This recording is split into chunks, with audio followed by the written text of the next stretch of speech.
ہادی و رہنما ہمارے علماء، ہو کبھی درپیش جو کوئی مسئلہ، پوچھ لیں حاضر ہوں ہم ان کی بارگاہ۔ الحمد للہ رب العالمین والصلاة والسلام علی خاتم النبیین اما بعد فاعوذ باللہ من الشیطان الرجیم بسم اللہ الرحمن الرحیم الصلاة والسلام علیک یا رسول اللہ وعلی آلک واصحابک یا حبیب اللہ، الصلاة والسلام علیک یا نبی اللہ وعلی آلک واصحابک یا نور اللہ۔ مدنی چینل کے ناظرین، پروگرام دارالافتاء اہل سنت میں آپ کو خوش آمدید کہتے ہیں۔ اللہ رب العالمین ہم سب کو دین اسلام کے احکامات سیکھ کر سمجھ کر ان پر عمل پیرا ہونے کی توفیق عطا فرمائے۔ ہمارے پیارے نبی صلی اللہ علیہ وآلہ وسلم کا فرمان عالی شان ہے، ان اول الناس بی یوم القیامہ اکثرہم علیہ صلاۃ۔ قیامت کے دن میرے سب سے زیادہ قریب ترین وہ ہوگا جو مجھ پر کثرت سے درود پڑھتا ہوگا۔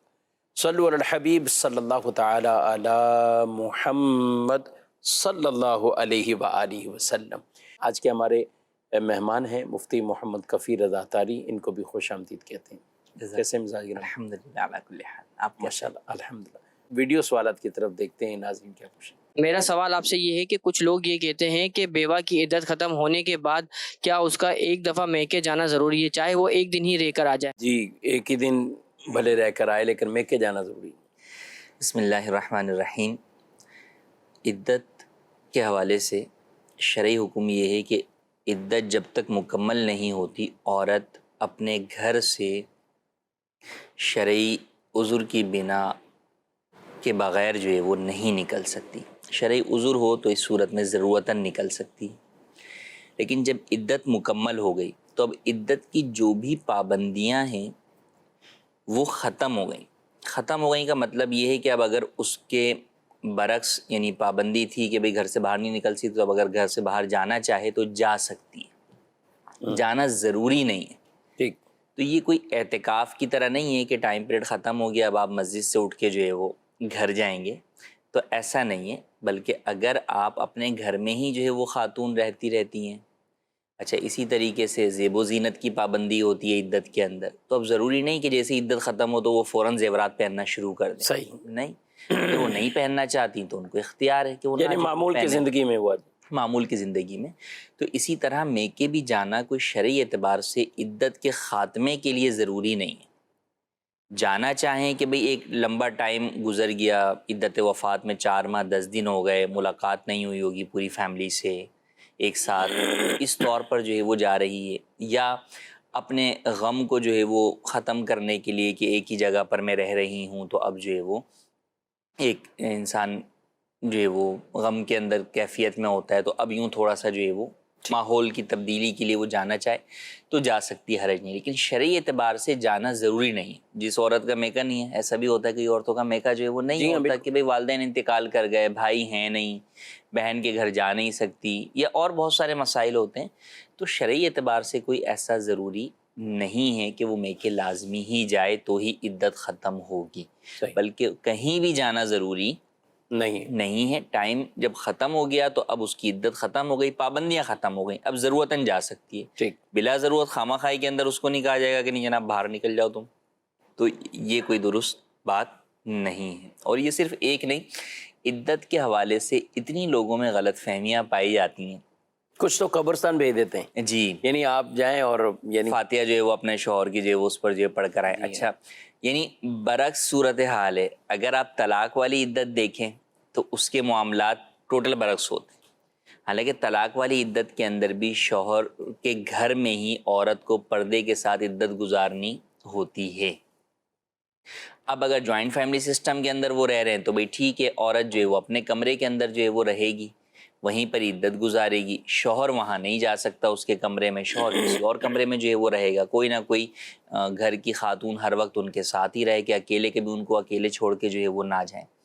اور اگر جوائنٹ فیملی سسٹم نہیں ہے، دونوں پہلے ہی الگ رہ رہے تھے، تو ایسی صورت کے اندر پھر شوہر کہیں اور چلا جائے گا عدت کے دوران، اور عورت یہاں پر عدت جو ہے وہ گزارے گی، تاکہ چونکہ شوہر یہیں پر ہی ہوگا تو پھر پردے کے مسائل ہوں گے، اب چونکہ وہ اس کے لیے نامحرم ہے، تو یہاں تو اس معاملے میں ٹوٹل برعکس ہوتا ہے کہ کوئی بھی وہاں چھوڑنے کو راضی نہیں ہوتا طلاق کے بعد، بلکہ طلاق سے پہلے ہی یا تو وہ عورت میکے جا چکی ہوتی ہے یا طلاق کے بعد جا چکی ہوتی ہے۔ اس میں دونوں صورتیں ہوتی ہیں، کئی دفعہ شوہر یا شوہر کے گھر والے نکال دیتے ہیں، کئی دفعہ جو ہے وہ شوہر نکال دیتا ہے، اور بسا اوقات یوں بھی ہوتا ہے کہ عورت خود ناراض ہو کر میکے جا کر بیٹھ جاتی ہے یا اس وقت میکے والے لے کر چلے جاتے ہیں۔ تو شرعی اعتبار سے طلاق کی عدت بھی شوہر کے گھر میں پردے کے ساتھ گزارنا لازم ہے۔ یہی حکم وفات کی عدت کا بھی ہے۔ وفات کی عدت کے اندر کئی دفعہ جب بڑی عمر کی خواتین ہوتی ہیں تو وہاں لوگوں کے ذہنوں میں آتا ہے کہ جناب جو ہے وہ کوئی مسئلہ نہیں، ان کی تو عمر اتنی بڑی ہو گئی، انہوں نے کون سی آگے شادی کرنی ہے، جی ہاں سے یہ ذہن میں ہوتا ہے۔ حالانکہ وہ شادی کے لیے نہیں، مطلقاً وہ عورت کے لیے سوگ کے ایام ہیں، تو وہ عدت بھی ہے اس کی اور سوگ بھی ہے، تو دونوں چیزیں ہیں جو شرعاً اس پر لازم ہیں، آگے شادی کرنی ہو یا نہ کرنی ہو، وہ جوان ہو یا بوڑھی ہو۔ 100 سال کی بھی بوڑھی ہوگی، اگر شوہر انتقال کرے گا تو اسے عدت بہرحال گزارنی ہی ہوگی۔ صحیح۔ اسی طریقے سے کئی دفعہ یوں بھی ہوتا ہے کہ وفات کی عدت کے اندر جب جوان عورت ہو یا بوڑھی بھی ہو تو ان کا گھر جو ہے وہ شفٹ کرنے کی اکثر لوگ جو ہے وہ بات کر رہے ہوتے ہیں۔ جیسے میاں بیوی یعنی والدین ساتھ رہ رہے ہیں، بڑی عمر کے اندر والد کا انتقال ہو گیا، تو اب کوئی نہ کوئی بچہ یہ چاہتا ہے کہ بھئی امی اب اکیلے یہاں کیسے رہیں گی، ہم ان کو اپنے گھر شفٹ کر لیتے ہیں۔ کوئی بیٹا اپنے گھر لے آنا چاہتا ہے یا کوئی بیٹی اپنے گھر لے آنا چاہتی ہے۔ اسی طریقے سے وفات والی عدت کے اندر بھی لوگ یہ چاہتے ہیں کہ بھئی اب ہم اپنی بیٹی کی عدت میکے میں لا کر جو ہے وہ کروائیں، تو یہ بھی درست نہیں ہے۔ شرعی اعتبار سے ان کو اسی گھر میں عدت گزارنی ہے۔ اب وہاں پر اگر وہ اکیلی ہیں، ان کو وحشت ہو رہی ہے، تنہائی ہے، غم ہے، سب چیزیں ہیں، تو اس کے لیے یہ نہیں کیا جائے گا کہ ان کو وہاں سے کہیں اور لے جائیں، بلکہ کوئی ایسی صورت بنائی جائے کہ کوئی اور خاتون جو ہے وہ ان کے ساتھ آ کے یہاں پہ رہ لے، کوئی جو ہے وہ بچی آ کر جو ہے وہ ایسی رہ لے جس سے ان کا دل بھی بٹا رہے گا، اور فیملی کے جو مرد حضرات محرم ہیں وہ آنا جانا جو ہے وہ چکر لگاتے رہیں، بھئی شام میں جاتے ہوئے کوئی سامان دے گئے، کچھ کر گئے۔ دیکھیں نا، جب بچوں کا اسکول بھی ہوتا ہے تو اس وقت بھی تو وہ لوگ وہاں سے شفٹ نہیں ہوتے جی ہاں، کہ اسکول جناب جو ہے نا اگر ہم وہاں شفٹ ہو جائیں گے میکے کی طرف تو 4 مہینے بچوں کی پڑھائی کا کیا ہوگا۔ تو جب ہم ایک دنیاوی معاملے کے لیے، دنیاوی تعلیم کے لیے اتنے فکر مند ہوتے ہیں تو پھر شرعی حکم پر عمل کرنے کے لیے اتنے فکر مند کیوں نہیں ہیں؟ اور کئی دفعہ لوگ جو ہے نا وہ چھوٹی سی بات کو بہت بڑا ہوا بنا لیتے ہیں، یعنی اسی سسرال کے ساتھ سب رہ رہی تھی، سب خوش تھا، سب کچھ تھا، اور آج شوہر کے انتقال کے بعد نہیں بھائی یہ سسرال تو جو ہے نا بڑا خوفناک ہو گیا، اب تو میں اس کے ساتھ رہ ہی نہیں سکتی، اب تو خوف آتا ہے، یہ ہوتا ہے، وہ ہوتا ہے۔ تو بس اوقات وہ نظر آ رہا ہوتا ہے جو سامنے لوگ بیان بھی کر رہے ہیں وہ حقیقت نہیں ہے، بس اب انہوں نے جانا ہے تو اس کے لیے کوئی نہ کوئی ہیلے بہانے جو ہے وہ تلاش کر رہے ہوتے ہیں۔ تو ان سب جگہوں کے اوپر بنیادی طور پہ یہ بات ذہن نشین رکھنی چاہیے کہ اللہ پاک کے حکم پر عمل کرنے میں ہی کامیابی ہے اور اسی کے اندر بھلائی ہے، دنیا کی بھی اور آخرت کی بھی۔ تو مشقت یقیناً ہوتی ہے عورت کے اوپر، جب اس کا شوہر چلا جائے تو یہ غم کی کیفیت بھی جو ہے وہ ہوتی ہے، اس در و دیوار سے ایک اس کو انسیت بھی ہوتی ہے، اور اس کی شوہر کی جدائی کا اس کو جو ہے وہ غم بھی ہوتا ہے، مگر اس سب چیزوں کے بیچ میں شریعت کا حکم بہرحال مقدم رکھنا ضروری ہوتا ہے۔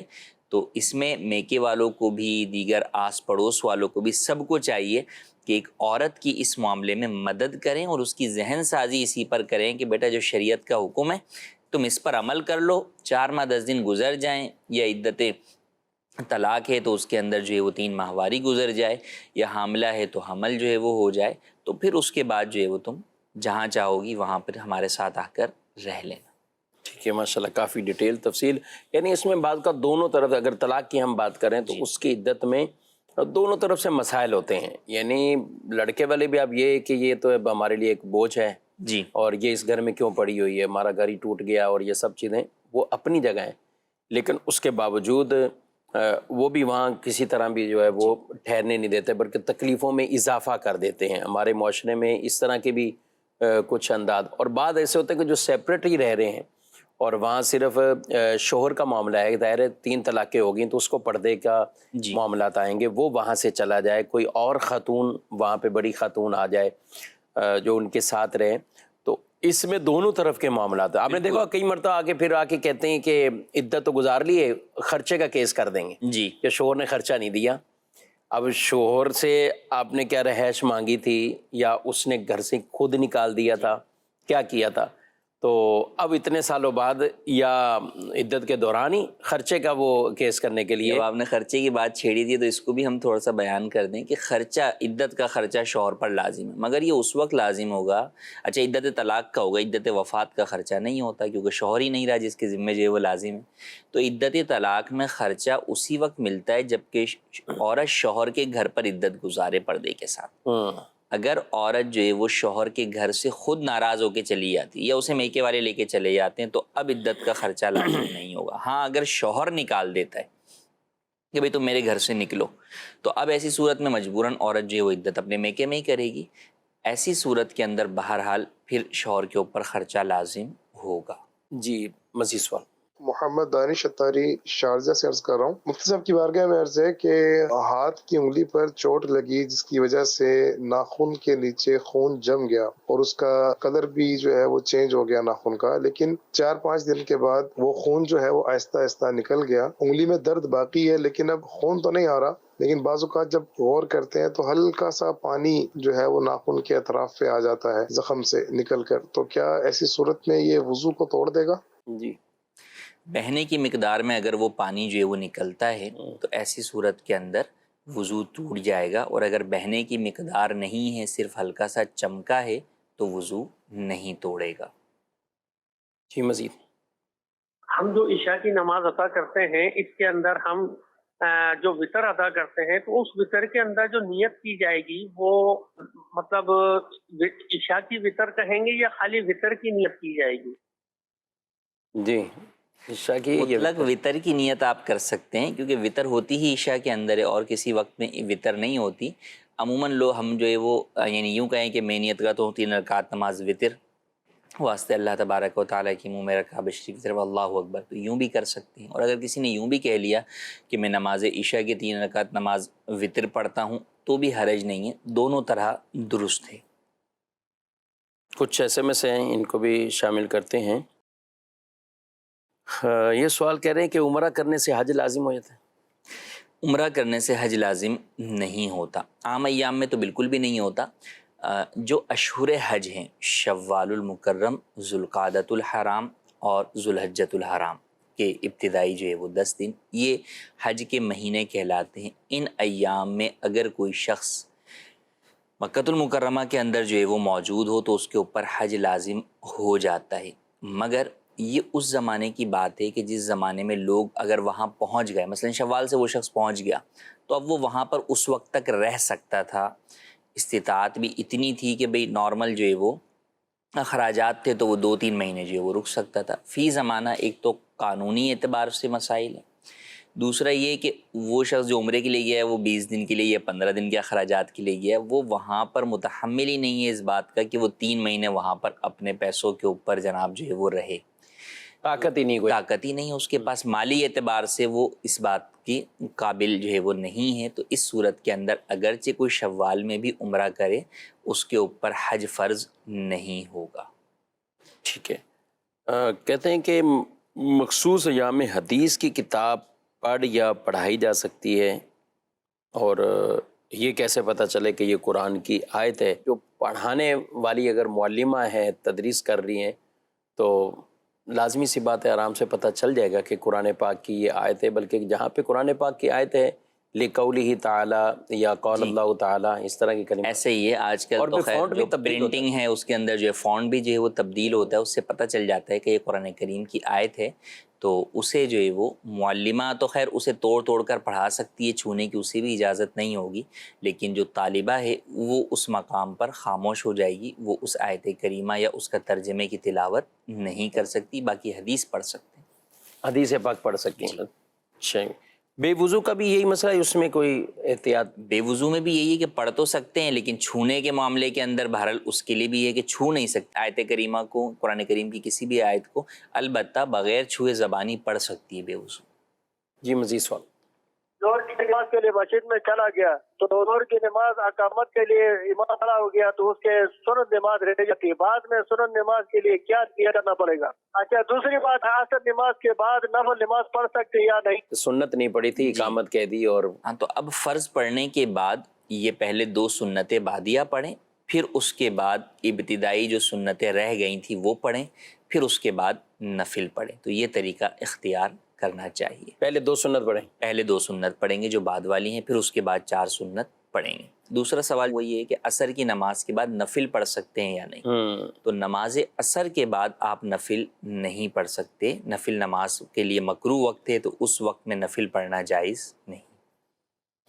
چاش کے نوافل کس وقت تک پڑھنے ہوتے ہیں؟ SMS پہ سوال ہے. زہوہ کبریٰ کا وقت، جسے عوام زوال کا وقت کہتے ہیں، وہ وقت شروع ہونے سے پہلے آپ پڑھ سکتے ہیں. یعنی آخری وقت یہ ہے، اور ابتدائی وقت جو ہے وہ سورج نکلنے کے 20 منٹ بعد آپ پڑھ سکتے ہیں. ایک اور سوال ہے، کسی سے قرض لینا تھا اور اس نے کہا ہے کہ اگر وقت پر نہ دیا تو مزید کچھ اور، یعنی اس کے اوپر جرمانہ وہ لگا رہے ہیں کہ اس کے اوپر پروفٹ نہیں میں لوں گا لیکن جرمانہ لوں گا اگر وقت پر واپسی نہ دیا. تو جرمانہ لگانا یہ بھی جائز نہیں ہے. اسلام میں جرمانہ منسوخ ہے، حرام ہے، اس کے اوپر عمل کی اجازت نہیں ہے. تو کسی بھی چیز کے اوپر جرمانہ لگانا، وہ چاہے قرض کے لین دین میں ہو، چاہے فیس کی تاخیر سے پیمنٹ کی صورت کے اندر ہو، چاہے وہ کوئی بھی فیس ہو، اسکول فیس ہو، کوئی اور فیس ہو، تو لیٹ فیس کے طور پر جو ہے وہ اس کے اوپر جرمانہ لگانا وہ بھی جائز نہیں ہے. اسی طریقے سے اور دیگر جگہوں کے اوپر جرمانے لگائے جاتے ہیں. بیانے میں جرمانہ لگایا جاتا ہے. خرید و فروخت میں آپ کو جب ڈیل ڈن کر لیتے ہیں تو اب اگر خریدار جو ہے وہ پیچھے ہٹتا ہے تو وہ اس کے پیسے ضبط ہو جاتے ہیں، اور اگر بیچنے والا پیچھے ہٹتا ہے تو اسے ڈبل واپس کرنے پڑتے ہیں. تو یہ بھی جرمانہ ہے. تو جرمانہ جائز نہیں ہے، مالی جرمانہ اسلام میں حرام. اچھا، یہ جرمانہ تو اس کی اجازت تو نہیں ہے، لیکن جیسے کئی چیزیں ہیں اس میں جرمانہ لگ جاتا ہے. اب کسی ایسی جگہ بچے اسکول ہیں کہ وہاں فیس کے ساتھ کوئی فیس لگ جاتی ہے، لیٹ فیس کی یا کچھ اور کی، یا اسی طرح کوئی اور بلز ہیں جن کے اوپر جرمانہ. تو کرنا کیا چاہیے؟ جو جس نے بھرنا ہے تو پھر وہ وقت پہ بھرے یا اس میں بالکل ایسی نوبت ہی نہ لیکن لائے؟ 2 چیزیں، ایک تو ہے ایگریمنٹ ہونا کسی کے ساتھ کہ آپ کے جرمانے کا ایگریمنٹ آپ نے کیا. ایک تو وہ گناہ ہے جو کہ آپ کو نہیں کرنا چاہیے تھا. اچھا، بالفرض اگر وہ ہو گیا، اس کو ختم آپ نہیں کر سکتے، جیسے الیکٹریسٹی کے بل ہیں یا دیگر چیزیں ہیں، اس میں تو اب اس میں آپ پر یہ ضروری ہے کہ آپ جرمانے سے بچیں. پہلے ہی ادا کر دیں. جی، وقت پر آپ ادا کریں تاکہ جرمانہ نہ لگے، تاکہ کم سے کم مالی جرمانے کی ادائیگی والے گناہ کے اندر تو آپ مبتلا نہ ہوں. تو اس لیے لازم ہے کہ اس طرح کے جو بھی بلز ہیں جن میں بھی جرمانہ لگنا ہے، آپ بر وقت ادا کریں تاکہ آپ جو ہے وہ جرمانے کی ادائیگی والے گناہ میں ملوث نہ ہوں. ٹھیک ہے. مزید مفتی صاحب کی بارگاہ میں میرا یہ سوال ہے کہ سفر میں نفلی روزے رکھنا کیسا، اس کے بارے میں جواب ارشاد فرما دیجیے گا. جزاک اللہ خیر. سفر میں نفلی روزے رکھنا کیسے؟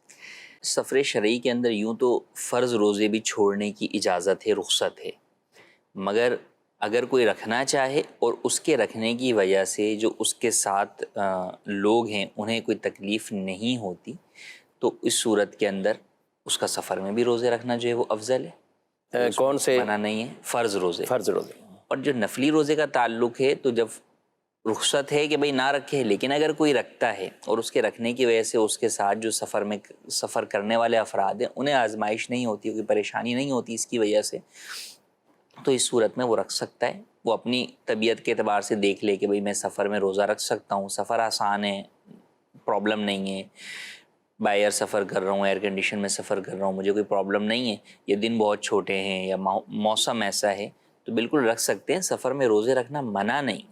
ٹھیک ہے، رکھ سکتے ہیں. بالکل. یہ جو آپ کہہ رہے ہیں ساتھ والوں کو تکلیف، ساتھ والوں کو، اس کی کیا ڈیٹیل؟ مطلب اس میں ایک بندہ روزہ رکھا ہوا ہے، اس دوسروں کو کیا مطلب مسئلہ ہے؟ یہ کہ مثال کے طور پہ اس کو ان کو جو ہے وہ سنبھالنا ہے، اور اب یہ روزے کی وجہ سے سنبھال نہیں سکے گا، بچہ ساتھ ہے، یا ان کو کھانا کھلانا ہے تو یہ بولے میں بھی روزے میں ہوں اور تم بھی بیٹھے رہو. تو اس ایسی صورتوں کے اندر یہ مراد ہے.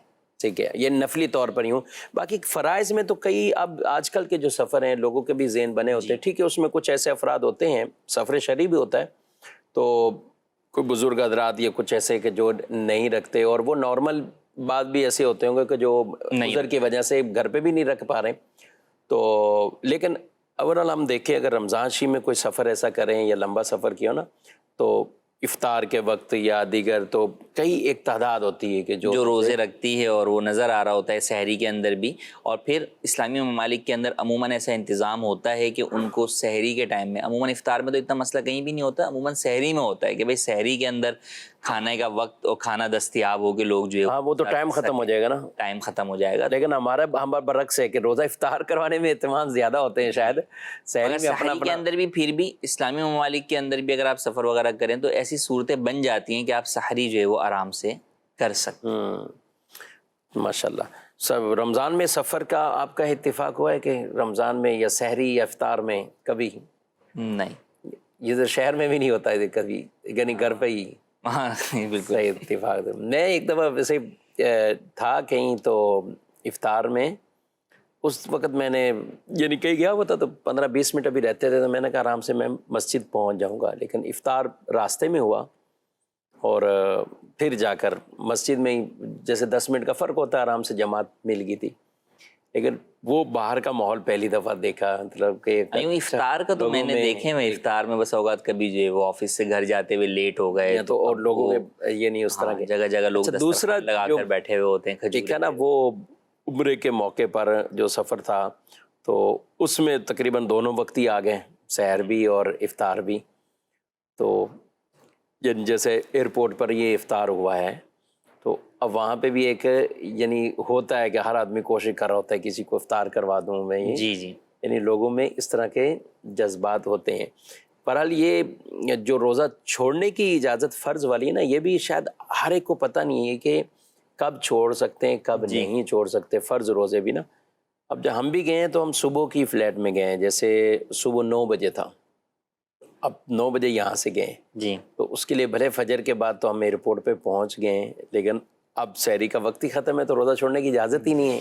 فرض روزہ ضروری ہے کہ آپ جس وقت آپ روزہ چھوڑنا یعنی سفر آپ کا اس وقت شروع ہو چکا, یعنی گھر سے یا ایئرپورٹ سے؟ سحری کے وقت میں ایئرپورٹ سے یا گھر سے نہیں, یا آپ سمجھیں کہ ایئرپورٹ سے بھی نہیں. ایئرپورٹ بعض جگہ تو شہر کے اندر ہی, جیسے ہمارا ایئرپورٹ ہے تو آپ شہر کی آبادی سے باہر نکل گئے ہوں, تو اگر سحری کے وقت میں صبح صادق سے پہلے آپ فلائی کر گئے, ہاں پھر یا آپ بائی ٹرین ہیں یا بائی بس ہیں یا بائی کار ہیں اور آپ اپنے شہر کی حدود سے باہر نکل گئے اور صبح صادق کا وقت پھر ہوا ہے, تو اب آپ کو یہ رخصت ہے کہ آپ آج کا روزہ چھوڑ سکتے ہیں. اس کے اندر بھی پھر ایک اور چیز ہے کہ آپ زہوہ کبریٰ سے پہلے کیا آپ جو ہے وہ پہنچ جائیں گے ایسی جگہ پر جہاں پر آپ مقیم ہوں گے, تو بھی روزہ چھوڑنے کی اجازت نہیں ہے.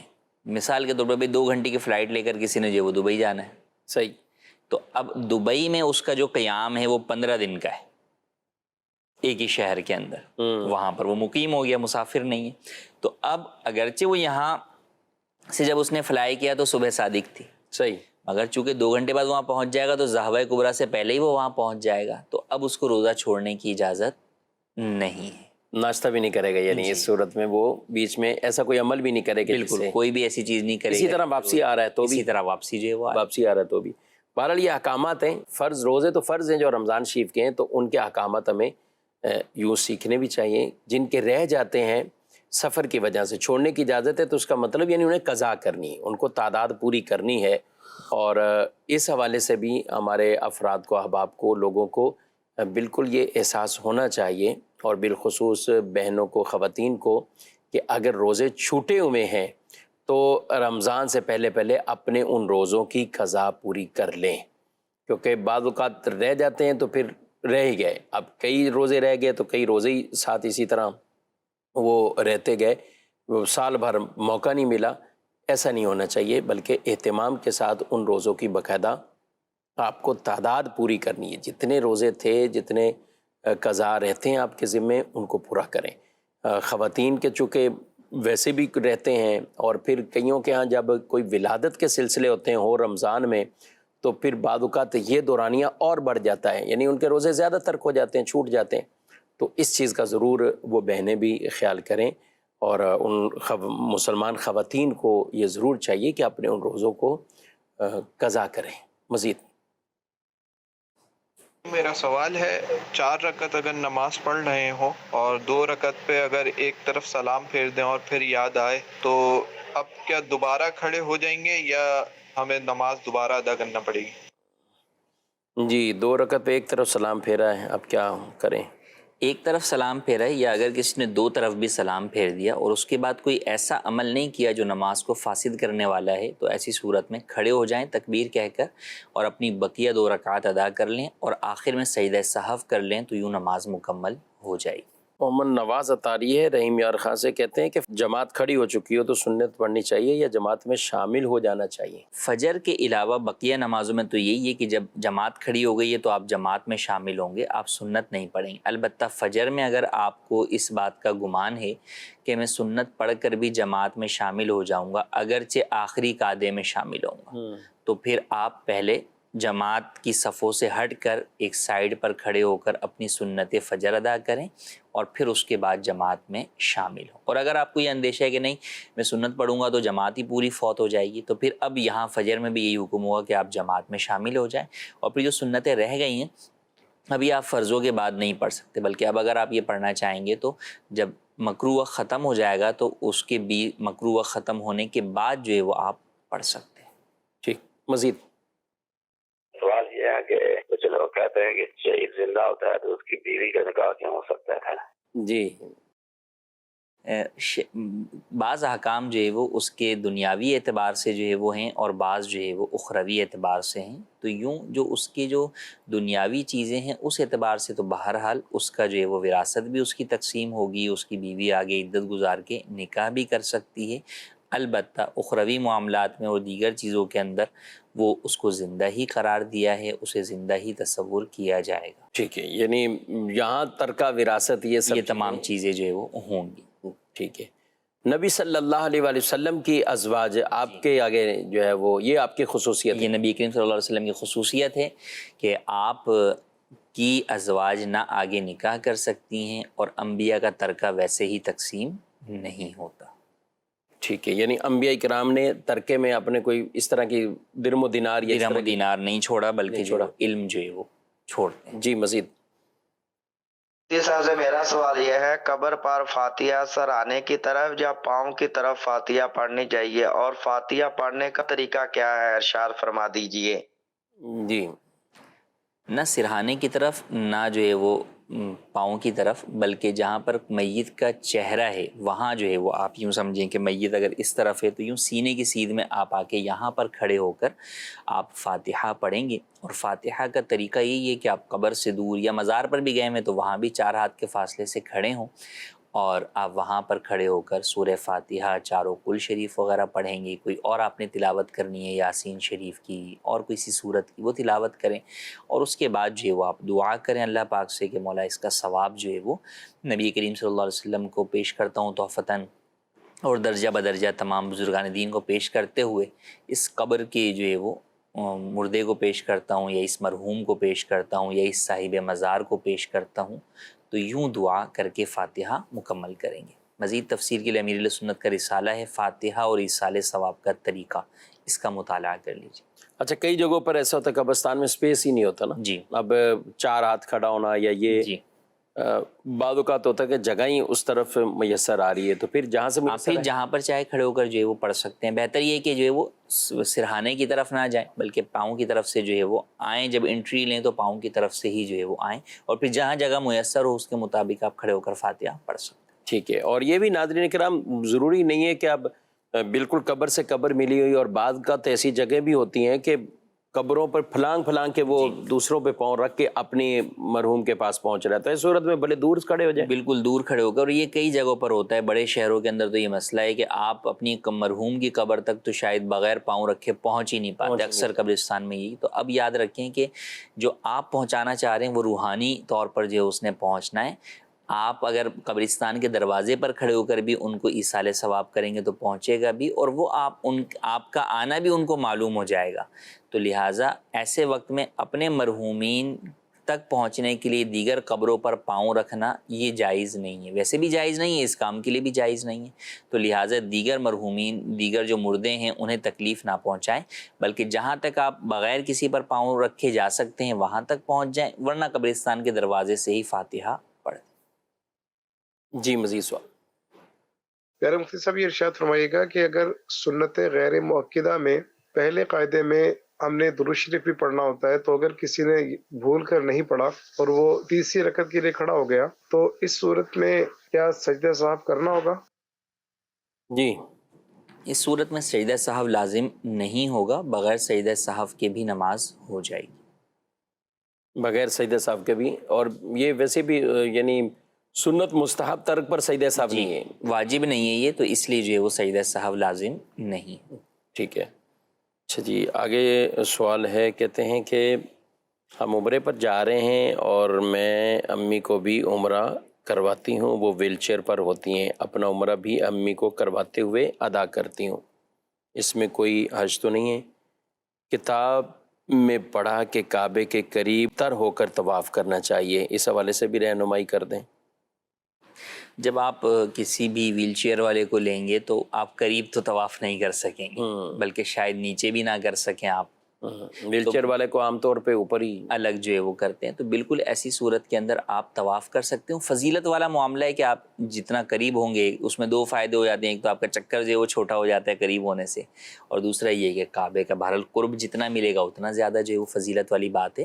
تو آپ ایک چکر ایسے جو ہے وہ ایک طواف ایسے کر لیں امی کے ساتھ کہ جب آپ ویل چیئر پر ہیں تو اس میں چکر بڑا ہوگا تو اس میں حرج نہیں ہے. اور دوسرا یہ کہ آپ جب اکیلے کرنے جائیں، جب والدہ آرام وغیرہ کر رہی ہوں ہوٹل میں، تو اس وقت آپ جو ہے وہ اکیلے جب جائیں تو پھر آپ نیچے سے کر لیجیے. یعنی نیت اس حوالے سے یہ ایک ان کا جو سوال ہے کہ میں بظاہر تو یہ ماں کو کروا رہی ہوں سب کچھ، جی تو اپنی نیت کر لے. بالکل اپنی نیت بھی کریں گی تو پھر وہ ان کا بھی طواف ہو جائے گا اور ماں کا بھی ہو جائے گا. ٹھیک ہے. ویل چیئر پہ انہوں نے ڈیٹیل تفصیل نہیں لکھی. ویل چیئر پر والدہ ہیں، لگ تو سوال سے یہی رہا ہے کہ ضعیفہ ہوں یا چلنے پہ قادر نہیں ہے. تو یہ بھی مسئلہ یاد رکھنا چاہیے کہ بیسک تو طواف اور سعی دونوں، صفا مروہ کی سعی، یہ پیدل کرنا واجب ہے. یہ پیدل واجب ہے بلا عذر. اس کو کوئی بھی اگر سواری پر، ویل چیئر پر، موٹر بائک پر جو آج کل بات چل رہی کرے گا تو یہ جائز نہیں. اور اس میں دم والی صورتیں بھی ہیں کہ کتنے پھیرے اس نے کیے. اگر اکثر پھیرے اسی طرح کیے ہیں تو پھر یہ عمرے کے طواف ہیں، صحیح ہیں، تو پھر آگے دم کے بھی مسائل ہیں. تو ہونا یہی چاہیے کہ پیدل حتی الامکان. ہاں جو چلنے پر ہی قادر نہیں ہے، اتنے زیادہ ضعیف ہیں یا خاتون کوئی ضعیفہ ہیں یا بعض اوقات کچھ اور عوارض ہوتے ہیں یا جس کی وجہ سے المختصر یہ کہ چلنے پر قادر نہیں. یعنی اس کو یوں سمجھ لیں کہ نماز میں جیسے ہم کھڑے ہو کر نماز پڑھتے ہیں، قیام کرنا یہ فرض ہے.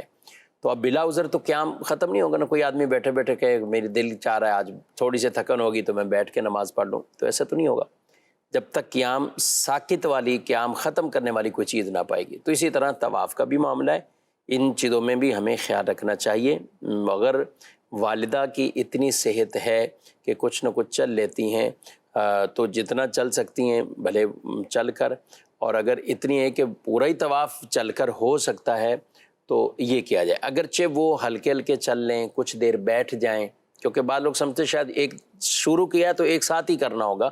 اگر آپ کچھ بیچ میں رک جاتے ہیں، بیٹھ جاتے ہیں تھکن کی وجہ سے، یہ ممانعت نہیں ہے. یعنی بہتر تو یہ ٹھیک ہے آپ نے شروع کیا تو آپ کر دیں، مکمل کر دیں. لیکن اگر بیچ میں رک گئے، تھکن کے لیے کچھ ایسا اسٹے کر لیا ہے تو کوئی حرج والی بات نہیں.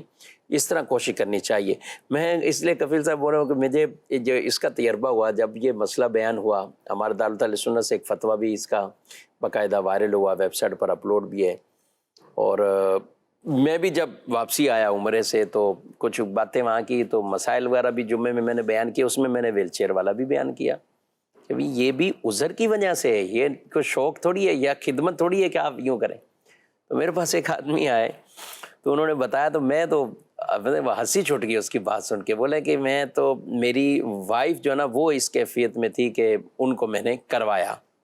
ٹھیک ہے، تو اب کیا ہوا؟ بولے اب وہ جو حج پورا تھا، پورے معاملات میں نے وائف کو عمرے بھی کروائے، یہ بھی کروائے. جب طواف زیارت کے لیے آئے نا تو وائف اتنی خوش، تو وہ کہہ رہی ہیں کہ آپ نے میری اتنی خدمت کی ہے، آج آپ کو میں نے طواف ویل چیئر پہ کروانا ہے.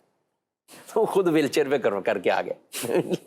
یعنی یہ خدمت تھی. ان کی وائف نے ان کو کہا کہ میں نے آپ کو ویل چیئر پہ یہ خدمت کرنا چاہتی ہوں کہ آپ نے مجھے اتنے کروائے ہیں. تو میں بھی، طواف زیارت فرض طواف تھا جی، اور آپ ویل چیئر پہ بیٹھ کے، تو بظاہر تو وہ یہی سمجھ رہے کہ یہ چلو انہوں نے اپنی محبت کا اظہار کیا ہے یا خدمت کا اظہار کر رہی ہیں. تو یہ والی خدمت نہیں ہے اس وقت نا. اب ان کے اوپر جو احکامات تھے وہ انہیں بیان کیے ہیں, تو یہ ان چیزوں کا خیال رکھنا چاہیے. جو عبادات ہیں ان کو اسی طرح کرنا ہے. ہاں جہاں ضرورت ہے تو ظاہر ہے یہ بڑی سعادت کی بات ہے, وہاں پہ خدمت بھی کرنی چاہیے. اور جہاں شرعی طور پر ان کے لیے طواف کی رخصت ہو جاتی ہے پیدل سے سواری پر یا ویل چیئر پر, تو ٹھیک ہے وہ اس طرح کر لیں. کئی لوگ یوں بھی کرتے ہیں کہ لے کے جاتے ہیں والدہ کو جی یا ہوٹل سے لے کے گئے کہ یہ تھکن نہ ہو, حرم تک پہنچنا بھی تو جی جی اچھا وہاں جا کے نا وہ ماشاءاللہ کر رہے ہوتے ہیں, یعنی ان کا بس وہ سفر ان کا وہ ویل چیئر پہ ہوتا ہے اور بقیہ جو ہے وہ کر رہے ہوتے ہیں. بلکہ ہم نے قبلہ شیخ طریقت امیر اہل سنت دامت برکاتہ علیہ ان کے بھی مناظر دیکھے ہیں. تو آپ بھی جب یعنی ہوٹل سے یہ حرم تک پہنچے ہیں یا حرم شریف میں تو وہ ویل چیئر پہ ہیں, لیکن جو طواف اور سعی کے معاملات ہوتے ہیں وہ آپ پیدل چل کے کر رہے تھے. اچھا بالکل ایک دھیما دھیما چلنا ہے, ایک آرام آرام سے. ظاہر بزرگ بھی, ذوف بھی ہے, عمر بھی ہے, مگر حکم شریعت کے حوالے سے دیکھیں آپ ماشاءاللہ کہ وہ آہستہ آہستہ چل کر بھی کیا تو لیکن وہ پیدل والے معاملات طواف اور سعی کے کئی مناظر مدنی چینل کے ناظرین نے یہ ملاحظہ فرمائیں گے. تو ان چیزوں کو اسی طرح ہمیں کرنا چاہیے. مزید سوال. مفتی صاحب سے میرا سوال یہ ہے کہ ایک شخص ہے, اس کا چلتا ہوا کاروبار ہے, اسے کچھ اس کاروبار کے لیے پیسوں کی ضرورت ہے. تو جیسے اس نے کچھ ہم سے پیسے لے لیے 5 لاکھ یا 10 لاکھ جو بھی, اور اس نے کہا اس میں سے میں جو بھی پروفٹ ہوگا اس میں سے آپ کو 30% میں آپ کو دوں گا, اور جب تک میں آپ کا کیپٹل واپس نہیں کر دیتا تو آپ کو 30% میں جو ہے پروفٹ کی میں ہر مہینے دیتا رہوں گا. تو کیا ایسا لینا جائز ہے؟ اس کی شرعی رہنمائی فرما دیں. 30% ان کے اماؤنٹ کا یا پروفٹ کا, اور ویسے بھی چلتا ہوا کاروبار ہے اور ٹائم بھی اختتام کی طرف ہے. چلیں کچھ خلاصہ اس کا بیان ہو جائے. کہ بنیادی طور پر چلتے ہوئے کام میں پارٹنرشپ جائز نہیں ہے, جائز ہی نہیں, جائز ہی نہیں ہے. دوسری بات یہ کہ جب آپ اس بنیاد پر پیسے دیتے ہیں کہ جناب جو ہے وہ پروفٹ لوں گا, جو میری اصل کیپٹل ہے وہ محفوظ رہے گا, اس میں کسی قسم کا میں نقصان برداشت نہیں کروں گا, تو در حقیقت یہ انویسٹمنٹ یا پارٹنرشپ نہیں ہوتی, یہ قرض ہوتا ہے. اور قرض پر آپ کو جو بھی نفع ملے گا وہ سود ہوگا جو کہ حرام ہے. تیسری بات یہ کہ جو پرسنٹیج پارٹنرشپ میں بھی نکالا جاتا ہے وہ پیسوں کا پرسنٹیج نہیں نکالا جاتا, بلکہ وہ پروفٹ کا پرسنٹیج نکالا جاتا ہے. تو یہ تینوں پہلوؤں کے اعتبار سے بظاہر ناجائز ہے. مزید تفصیل کے لیے پھر آپ دارالفتہ اہل سنت میں اپنے ان پارٹنر کے ساتھ تشریف لائیں, تو انشاءاللہ آپ کا موجودہ جو سسٹم ہے اس کے بارے میں بھی آپ کو آگاہ کر دیا جائے گا, اور جائز طریقہ کار کیا ہے وہ بھی آپ کو بتا دیا جائے گا. یعنی وہ جو چلتے کاروبار میں مستقل ایک ان ہونا چاہے تو اس کے تو کچھ نہ کوئی طریقے ہیں نا. اب یہ 2-3 مہینے کے لیے جو کہ پیسہ دینا ہے اور 2-3 مہینے پروفٹ لینا ہے, پھر 5 مہینے بعد مجھے میری رقم بھی ریٹرن کریں, اب یہ تو سارے اسی میں چلے جائیں گے. ناجائز صورتیں ہی عمومی طور پر پائی جا رہی ہوتی. جی تو گولڈ لے کے رکھ لیں, گولڈ لے کے رکھ لیں, ہو سکتا ہے آپ کو اس میں کوئی فائدہ مل جائے. کسی اور چیز میں کوئی اپنی خرید کر اس میں پروفٹ آپ لے لیں, یہ تو صورتیں ہو سکتی ہیں. لیکن اس طرح آپ نہ, یہ ایک نارمل بعض اوقات سامنے والے کو سامان چاہیے ہوتا ہے, تو اگر ایک یعنی یہ اس میں شرکت نہ کریں, نہ پارٹنرشپ میں کسی طرح ان ہو, نہ 30% کا ہو, اس کو سامان چاہیے, تو یہ ڈائریکٹ سامان خود خرید لیں یا وہ ساتھ چلا جائے, یہ قبضہ بھی کر لیں اور اس کو سامان ہی بیچ دیں. جی یہ ایک اور اس کا یعنی جائز طریقہ کار ہوتا ہے کہ کوئی شخص جو ہے وہ ہول سیل میں گویا کہ مال خرید کر آپ کو ادھار میں ریٹیل کے اوپر جو ہے بیچ دے, مگر اس کے اپنے پھر جو ہے وہ شرعی اعتبار سے کچھ رولز اینڈ ریگولیشن ہیں جن کو فالو ہونا ضروری ہے. سب سے پہلی بات یہ کہ وہ شخص جب تک اس نے مال خریدا نہیں ہے تو آپ سے کوئی ڈیل نہیں کر سکتا کہ میں آپ کو ہی بیچوں گا. جی دوسری بات یہ کہ خریدے گا, وہ خریدنے کے بعد وہ اپنی کسٹڈی میں لے گا, قبضے میں لے گا, کہ مال اس کے اتنے قریب ہو کہ وہ ہاتھ لگائے تو اس کا ہاتھ پہنچ جائے مال تک, اور وہ مال بقیہ گودام کے مال سے الگ پڑا ہوا. اب جب یہ اس کی کسٹڈی میں آ گیا, اب یہ آگے فون کرے یا اس کو بولے کہ ہاں بھائی میں یہ مال بیچنا چاہتا ہوں, کتنے میں لوگے آپ. اب وہ جو بھی اس کی قیمت لگائے یہ کم و بیش کریں, جو بھی بارگیننگ کر کے طے کر لیں کہ بھائی ٹھیک ہے 1 مہینے کے ادھار پہ یا 2 مہینے کے ادھار پر یہ مال میں نے آپ کو اتنے کا بیچا. اب جو رقم طے ہوئی ہے وہی ملے گی. اب اگر خدا نخواستہ وہ شخص پیمنٹ لیٹ کرتا ہے تو اس کے اندر رقم بڑھے گی نہیں بلکہ وہی فکس رہے گی. تو یہ چیز ہے, مگر اس کے اندر بھی سمجھنا ضروری ہے کہ دیکھیں نا, وہاں سے یہاں تک ساتھ لانے میں مال میں کوئی نقصان ہو جاتا ہے, جب تک آپ نے سیل آؤٹ نہیں کیا تو وہ آپ کا نقصان ہوگا. اسی طریقے سے اس شخص کو یہ اختیار ہے کہ وہ آپ سے نہ خریدے, اسی طرح آپ کو بھی اختیار ہے کہ آپ اس کو نہ بیچیں, آپ کسی تیسرے کو بیچ دیں. تو یہ تمام پہلو جو ہے وہ پہلے سمجھنا دونوں فریقین کا ضروری ہے, پھر اس کے بعد ہی اس کے اوپر عمل کریں. اللہ پاک ہم سب کو شریعت مطہرہ کے احکامات کے مطابق عمل کرنے کی توفیق عطا فرمائے، آمین بجاہ النبی الامین صلی اللہ علیہ وسلم۔